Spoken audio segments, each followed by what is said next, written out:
where you can find online scams. By show of hands, how many of you guys have a cell phone? Yeah, it's a majority of you, or maybe even a home phone or a computer online. Well, they're on any smart device at all, anything in this picture, really. And they can be on texts, emails, pop-ups, social media, and websites. They're really everywhere online. Now, telephone scams, they're not just restricted to one type of telephone, it's really any of them. It could be a mobile phone, a landline, or a home phone. It's just anywhere that can receive a call. So these scams are all around us in the world, with basically in everybody's pockets. So the real scammer's goal is to get your personal information, your banking details, your home address, your social security numbers, and their real primary target is the elderly. I'm sure you all know the younger generations have been a lot more technologically advanced in comparison to you guys, as we've kind of grown up with it. So we're much more perceptible to different scams. We've been basically growing up how to recognize them. So you guys are basically the prime target, because the scammers know that some might not be able to recognize different hazards online in comparison to younger generations. So actually in the modern day, 30% of scams online and on phone have been towards the elderly, which is a large portion of it. That's been $3.1 billion all time on telephone and online scams.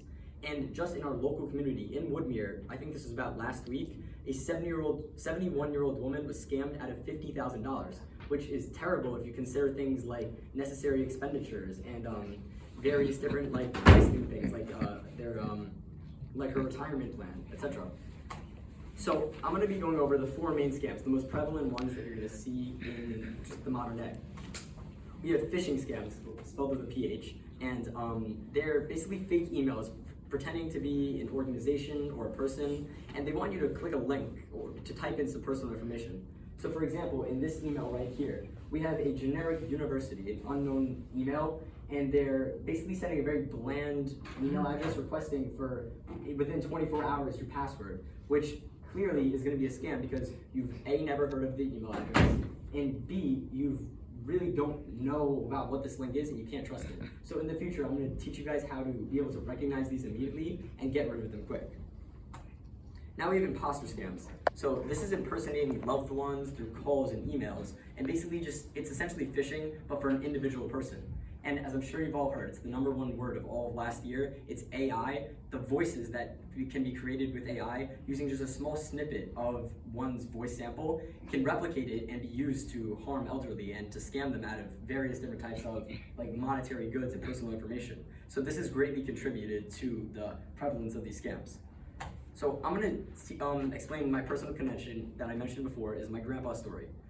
He received a phone call from my sister with a very unclear voice, and the message that he got from her was very urgent. It said that she was in a terrible accident and that she demanded thousands of dollars immediately. And panicked, my grandfather, who's really never heard of scams, quickly rushed and sent thousands of dollars to the scammer, thinking that he was saving my sister's life. But he was just unaware of the prevalence of these scams. Another type of scam is tech support scams. These are pop-ups, calls, emails saying you have a virus, which really you don't, and as you click it, you get a virus yourself. And these, just in this picture alone, this is just a generic one, you can see it's likely that whoever received this one, whoever clicked that remove viruses now, was actually giving themselves a virus by clicking that. And these are every day on various computers, so this is one that you really have to look out for, because unknowingly thinking that you're helping yourself, you really could cause yourself harm. Next up, we have investment scams. These are high reward but low risk opportunities where victims are told by the scammer to invest through the scammer, and once they're given their credit card information, a direct wire transfer, or some sort of like stock opportunity, the funds vanish immediately and the elderly person is left with nothing. And that's actually the one that I mentioned before from the lady in Woodmere. That's how she lost her $50,000. She thought it was her investment planner calling her, telling her that there's a great stock opportunity. Ooh. So now we're going to be able to recognize these scams, how to spot them in the wild so all of you guys don't have to face these serious problems. So online, there's a couple of things you want to look for that are out of the ordinary. You have uncommon names, file types, and email addresses, things that you really haven't seen before. They're normally like long chains of letters and numbers, and they're very generic often. There's also high-risk payment methods. Often scammers will ask you for crypto, stocks, gift cards, things that aren't as common as a thing like a check. or things that are too good to be true. As I said before, in the financial scams, they're often saying it's right now, this deal, this stock opportunity, it'll make you millions of dollars, when in reality, they're just trying to get your banking information. And the most prevalent one out of all different scams is the urgency in their requests. Throughout all scams I think I've seen online, it's been right now, we need you to help your granddaughter out by giving us this money. We need you to invest in this stock. We need you to give us your password right now or else we'll terminate your account. It's all these extremely urgent things which kind of trigger your fight or flight senses that make you want to react really quickly without thinking with your preliminary knowledge, that causes you to be susceptible to these scams. And additionally, a lot of these scams are coming from remote places, places like in South America, in Africa, where they're using translators to communicate with you, and that causes the spelling to often be poor, so that's a big one that you can look out for, is things that are spelled incorrectly that would be normally a common word. And it's not often maybe a typo, that's okay, but when it's constant, repeated spelling errors and grammatical errors, that's what you really want to look for. Now, looking at on telephone scams, you have, once again, that urgency. It's just constant, we need you to give us this information right now. Additionally, they're gonna ask you to pay online quickly. And the callers, I think we've all heard Shelly, who is from Elderly Services, calling you online. She's very robotic. All the people, they're kind of just pressing buttons on a soundboard trying to get your money. And these numbers are also gonna be unknown. I think we've seen no caller ID calls and such like that. And they're very unknown, impersonal, and they want your money and your personal information.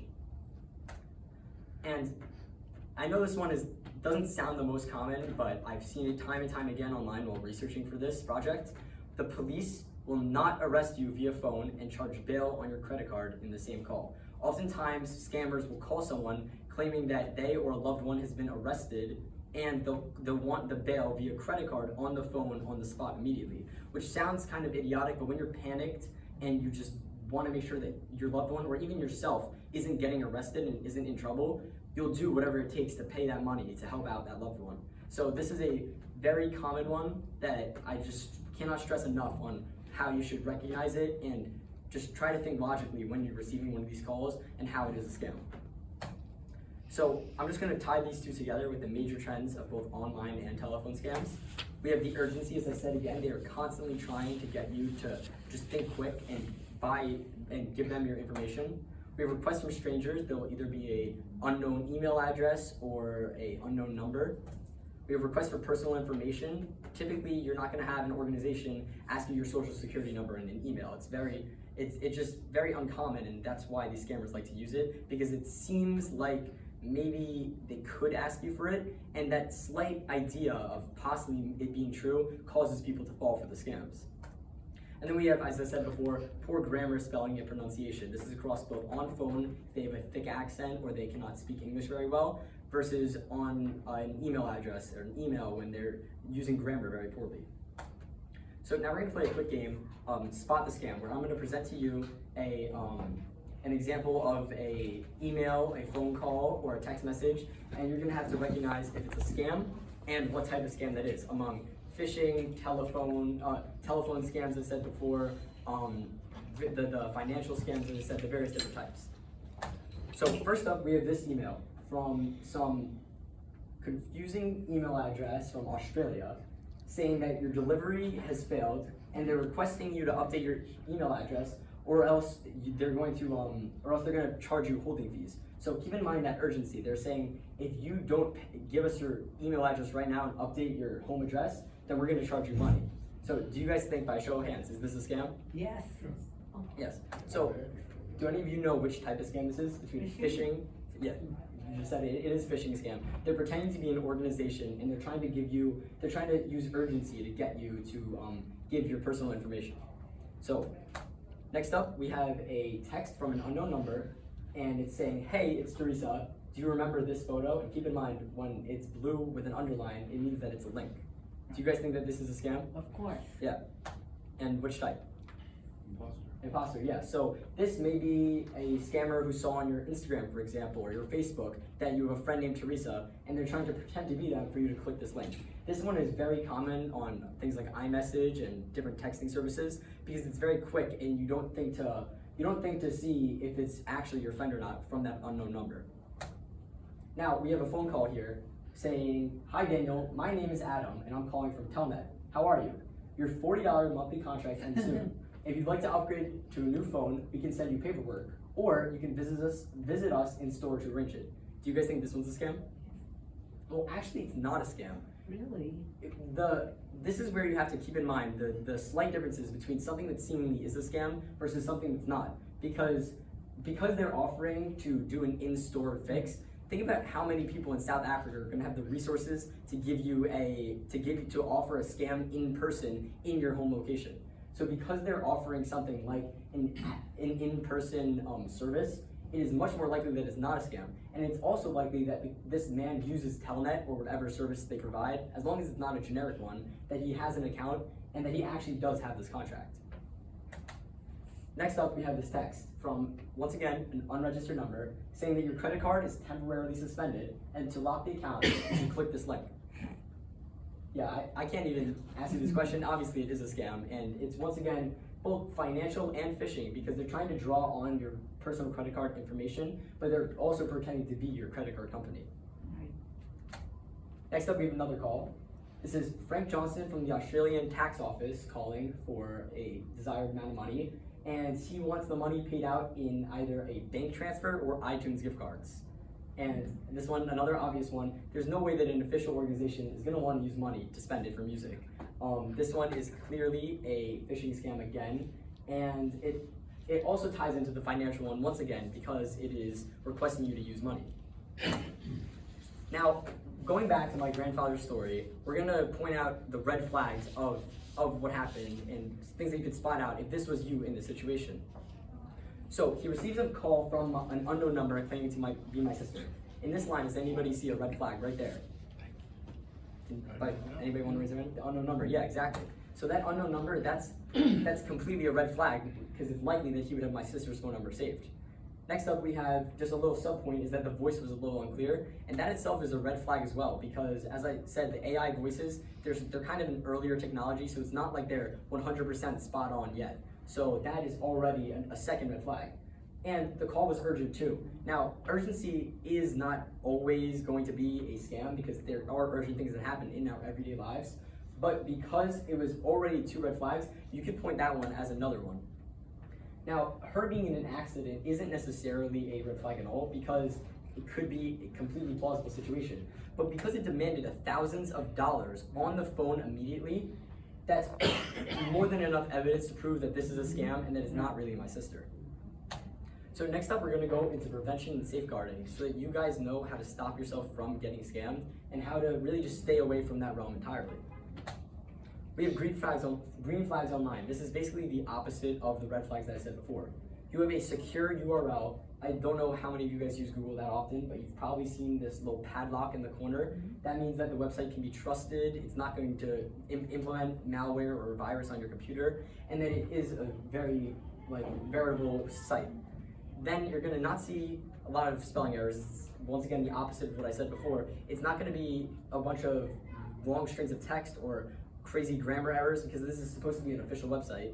And it's gonna look professional and it's gonna have a real URL. For example, the Oceanside Library, it's oceansidelibrary.com. It's not like oceansuperfunlibrary.net or something peculiar like that. So that's how you know that you're on a safe browsing site, and it's likely not going to try to implement a virus or try to scam you on there. Now, next up, you have enhancing online security. This one's for passwords. You want to use something more complex, confidential, that isn't just the same password, like password 123 across all platforms. Because if, let's say, your Macy's shopping account has password 123 and a scammer gets hold of that, then they're very likely to try that password again across all different platforms, such as your banking information and your other personal information websites. Then we have two-factor authentication. This one's a little bit more technical, but it's often offered straight off of when you sign up with an account. I think you've probably seen it before. It's when you sign in on the platform and then they send a confirmation code to your email address to make sure that someone who doesn't have that password 123 again is trying to get into your account. It's just another means of protection that you should use to avoid getting scammed. Then we have be conscious of the websites you use. As I said before, look for the padlock, look for secure URLs, look for a professional site, because if you are going into the alleyways of the internet, you might see something less secure and a different button that you could accidentally click thinking it's legit, and you can get malware yourself. And scan your computer for viruses. Most computers, like any Windows device or iPhone, they have on them virus scanning platforms where you can just click a button and it'll check for viruses. So that's a really good way to authenticate if your device is clean. Now, my family favorite method, which we have used time and time again, is a safe word.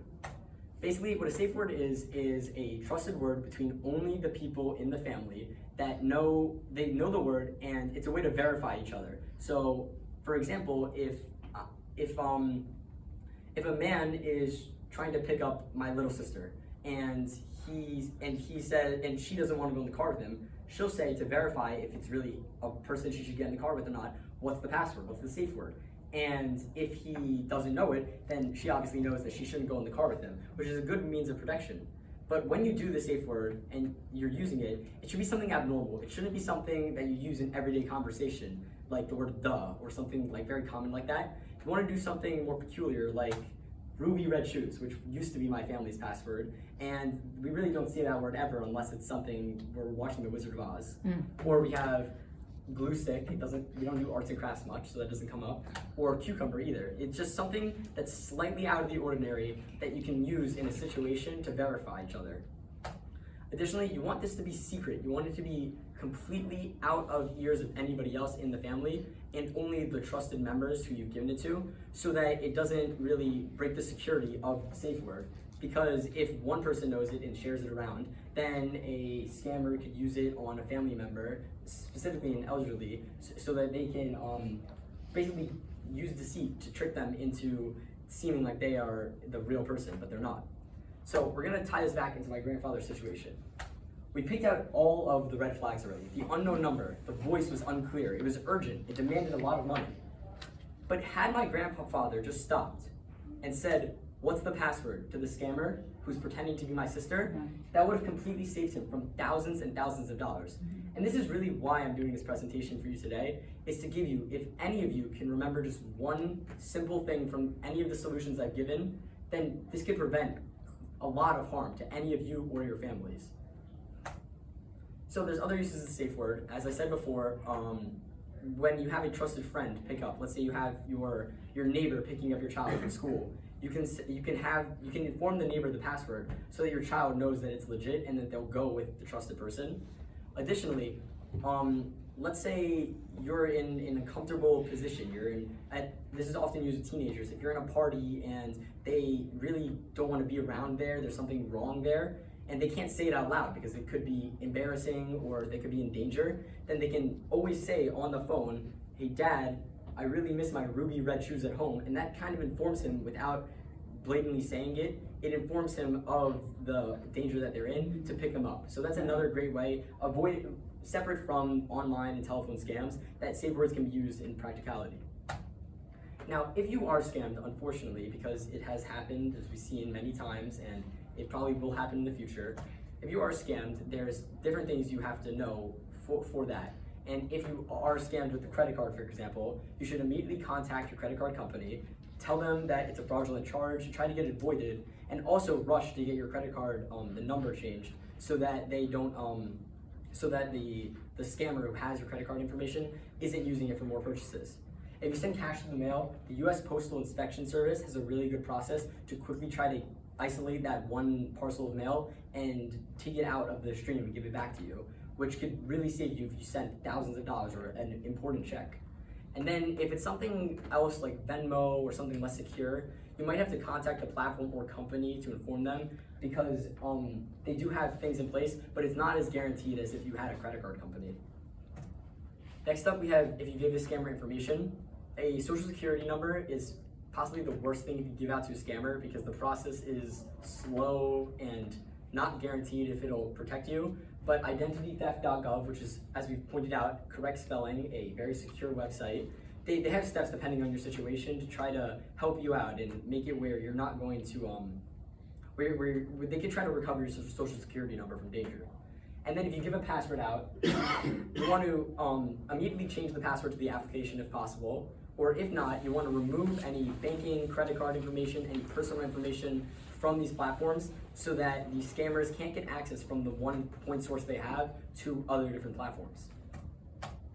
And if they have access to your device, if they have some sort of control with a virus or malware on your device, you want to first check if there's an antivirus software on your device to remove it. And also, as similar to if they had a password, you want to remove any personal or banking information from your device so that they don't have that one source which can access them a wide array of various different personal connections to you. You want to basically isolate them away and make it where just because they have your device, it doesn't mean that they can harm you any further. And that's the presentation. Does anybody have any questions?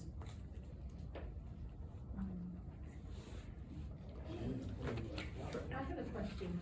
Lots of times my phone will ring and it will say scam likely. I don't answer it. Yeah, don't I guess answer it. that's the best thing to Yeah, do. that's the best thing. Sometimes people do answer it and I guess they can get some kind of, like you said, some kind of recognition. Of Yeah, so different companies like Apple, they've been working really hard on preventing scams because they're just getting so common now, where they have things in place where they're trying to recognize numbers that might be fraudulent. Because oftentimes you'll see a scam call, 516, it's our area code. These scammers aren't actually in Nassau County, but they're using platforms to see unregistered numbers and try to call you from them. So Apple is trying to basically combat that, and Samsung does it as well. Most telephone providers do. They're trying to show you if it's a likely scam or not. So yeah, if it says unknown scammer or likely scam, completely hang up. Sure. I just really have a statement other than a question. Sure. Yeah, I got this letter in the mail. Sure. I wrote scam on it. Okay, it sure doesn't look like a scam, but I figured it out why it's a scam. It's almost unbelievably hard to realize it is.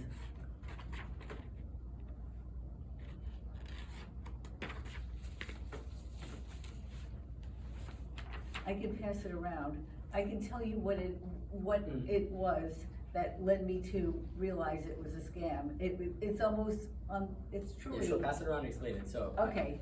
It looks like it's a message from Honda. Honda. Yeah, saying Okay, money. now I bought my car.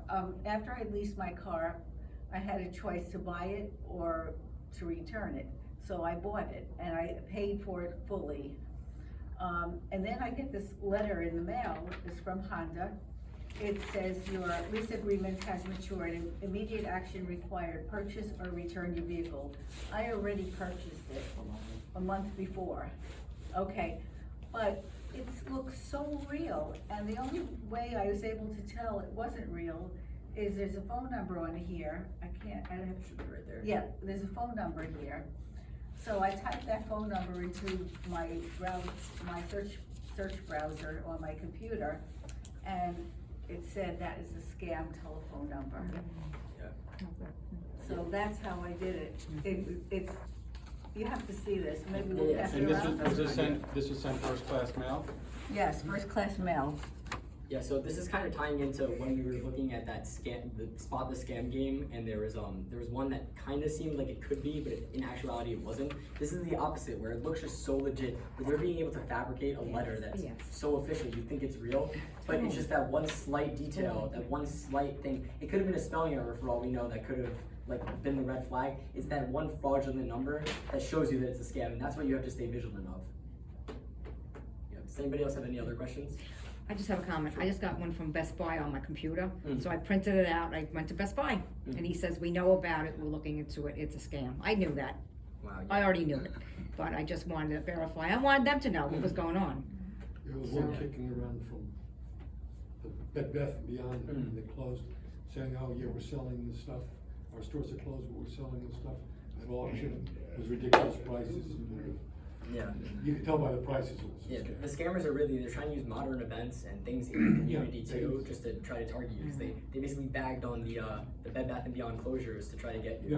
Yeah. So, Max, I'm gonna just add with your grandfather's story, which you can work with your local police department, which my father did, and the person who was collecting the money came to my father's house on the corner and met him there, and it actually ended up happening to 2 other people who live near them. Wow. Yeah, yeah. so, yeah, you can work with local detectives, and they will try and help as best they can. If it's cash, you probably won't get your money back, Yeah. but. I'd like to add something. They came to him and they said, we're sending a bail bondsman. And they gave him receipt, paperwork. this is who they are, and this is what they're gonna do, with all the names on it, of my daughter, his granddaughter, all official. And it did sound, because of the AI that Max was mentioning, it did sound very much like my daughter, which is what really scared my father. It sounded so much like her. It's likely that, so she is. They probably picked up her fantastic singer, voice. She posts often online. Yeah, she's an very actress. talented, so it's entirely possible that the scammer saw this online, knows that he's related to her, and used those online snippets of her voice to fabricate an Right. AI voice and use it to scam him. It's just, and the technology is early too, so it's further developing. This is the early Great. stages. Right. Already it's, Great. And Yeah. what, Forward to. there's 3 words that would have stopped us. What's the password? Mhm. Yeah. So that's why I try to stress that method the most, is because that's the real one. This that came can to the stop you. United States Post Office? Yes. That's me. Mail fraud, Isn't that mail? So, $10,000 and 20 years in prison. can't you go to the Post Office I General? didn't think about that. I think I threw out the envelope though, Doesn't make a difference, maybe They may there's have other maybe there's a ones. whole bunch okay? that was done, That's very, Okay. very good suggestion. Yeah. if they care. Yeah, that is If they good. can, that's the thing. I got 100 more Mm. ideas. There's another scam going around. They're saying now that they have stockpiles of postage stamps in a big building, and they don't know what to do with it. There's so many postage stamps, a whole building full.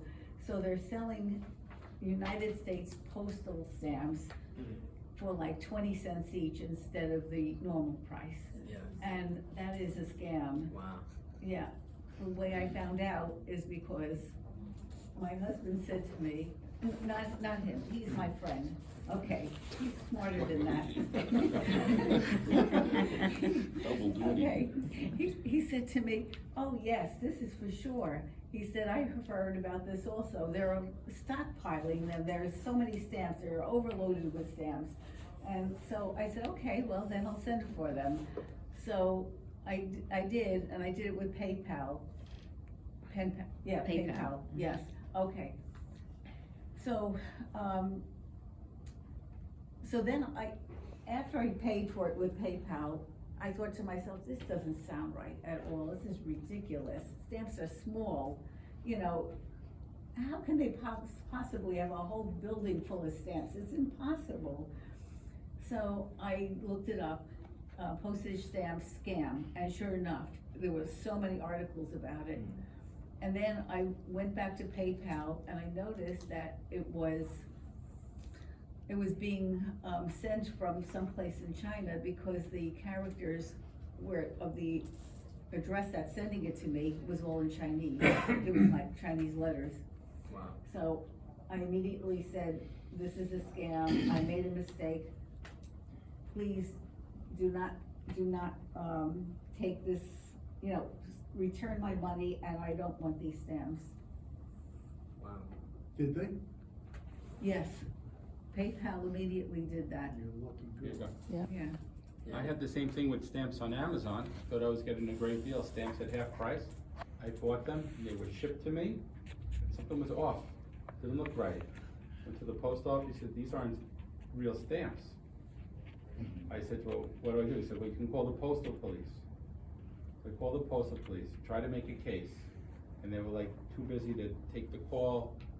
And I said, if you can go online to Amazon, Amazon give me back the money, okay? I said, what do I do with the stamp? So hold it, we'll try to contact you if we need to. So the postal police. Both said of our nothing. cases, we're greedy. We're both greedy, looking for a deal. Yep, money. That's what happened.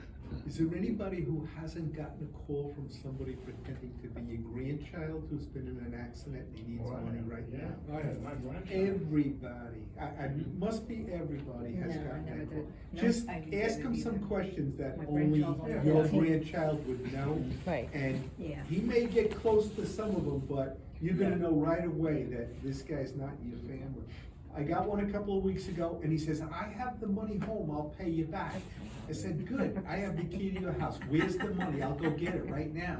And You gotta then be I smart. had him, you know, and then we're going round and round. Of course, it's a scam, I was just humoring him, you know. Another good question to ask a scammer, if you could kind of tell that they have a really thick accent, they're probably not from this country, Sure. is just asking them simply what the time is right now in your location. And if they can't get it on the spot, then they're probably scrambling to Google the time difference Right. between the time zones. So that's just another great point. way to get it, yeah. You know, it's amazing Excuse how, me, I just want one thing. Oh, sorry. Were you Go ahead. talking? No, go ahead. Okay. Somebody else was talking? no, Okay, okay. No, this has happened a long time ago. My kids were young. They were just, working. They were starting to work. Then they were well in their 30s. So my mother-in-law got it. My mother-in-law got a phone call saying, and he got the name right. I don't know how, because she had no computer, no phone, no nothing, no credit card, no nothing.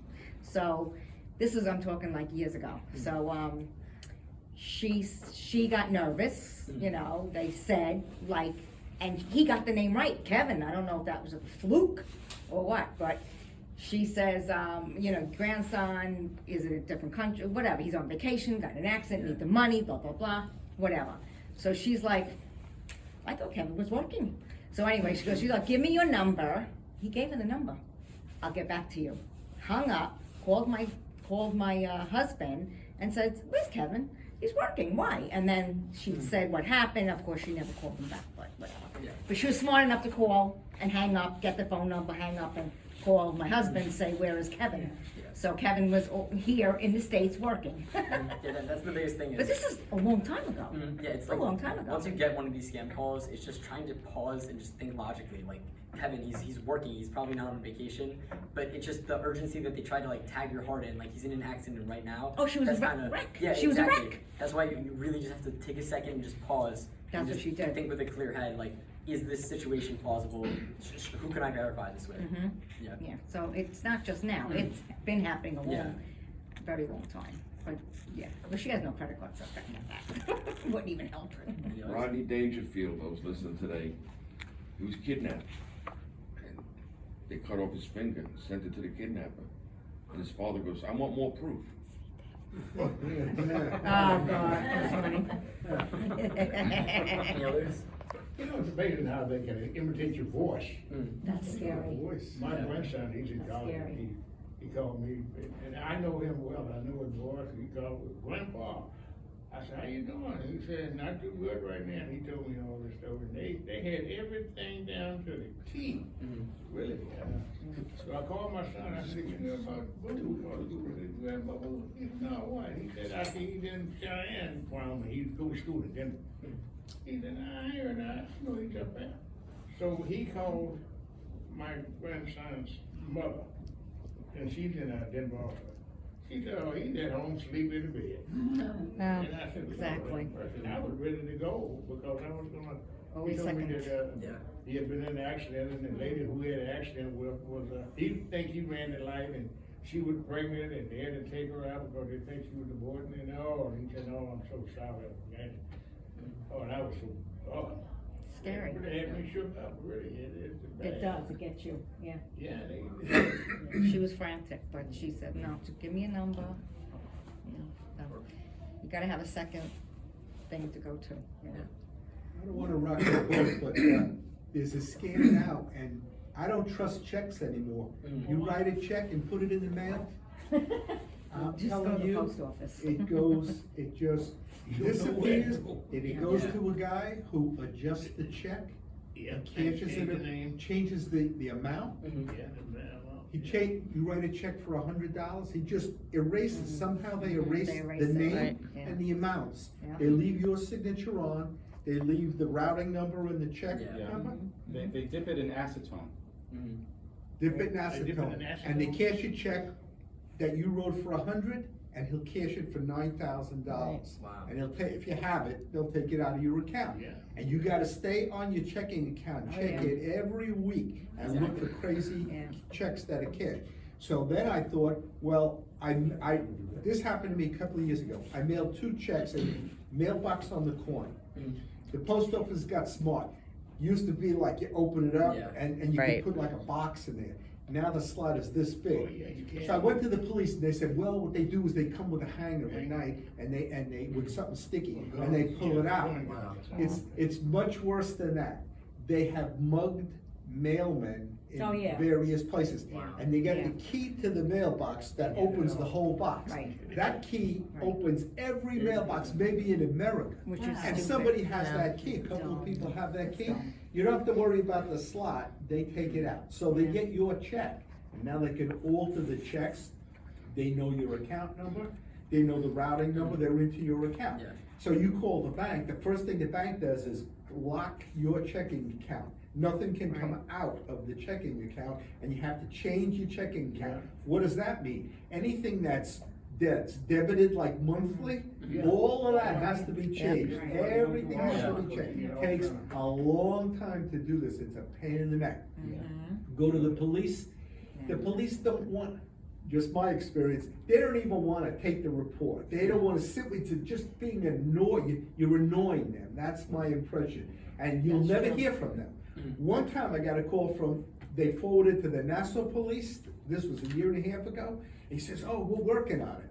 That was the last I heard, a year and a half ago, okay? They're not. Watch out for your checks. I take any check that I have to mail out, I take it to the post office and mail it inside, Yeah, not in the inside, mailbox. inside. Inside. And Inside. even that's not foolproof because not I'm foolproof. told that there's people in the post office Inside. that look, Yes, that look when they inside. handle the Yep, mail, yep. they look for things that are obviously a check. Yeah. Anything you could pay online and not write a check, pay it online, pay it directly. Yeah. Checks are bad. If used Checks are very responsibly, I think dangerous. a credit card, because of that safety where they can just void the payment and like mark it as fraudulent, I feel like that's how you're saying, using something online, like it responsibly at least, it's just another way of safety too. So check, yeah, so basically, if you're able to do it, I'd say opt for a credit card over a payment by check, Right. just because of that safety method, Right. yeah. I don't trust anybody. One other thing I done, it might not Trust be, it anybody. helped me a little bit. I used to get all kind of calls, you know. But I put an answering service. I said, I didn't answer this call because I don't recognize the number. That's right. And call me back if it's important. Let me know who you are, identify yourself. Or, Yep.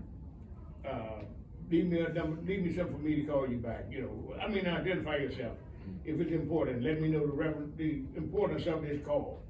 And it has slowed down quite a bit, I mean, from some of the, but I don't want so much money in my life over that phone and Yeah, a lot of the callers actually aren't speaking to you, they're just pushing a button on the Oh, soundboard yeah, and pre-recorded. yeah, So when you yeah, stump them yeah. with a question like that, they just have no response, and then that's how you can verify that they're. And I think when you put your name on, and I thought about, because a lot of times when I call, they say, oh, Charles, how you doing? And you know, brother, you think that's a friend, hi, how you doing? A lot of times they just got your number, your name off of your answering thing or something, you know, so I don't put nothing out there no more. It's really- it's When I really get bad. solicited, I say I'm incarcerated. Great. I say, they solicit me, I'm incarcerated right now. Yeah. That'll stop And how them. you talk on the phone? I said, with $100 a week, to the correctional, you can do anything. That's a good one too. Sure, well, thank you everybody for attending. Thank you. Thank you. Great job. One thing for this, yeah. Password's good though, the password, yeah. Great job. Oh, one question I got, that lock on the phone where you had the HP something? Oh, yeah, let me go over that. How you get that? He's a. Oh, my God.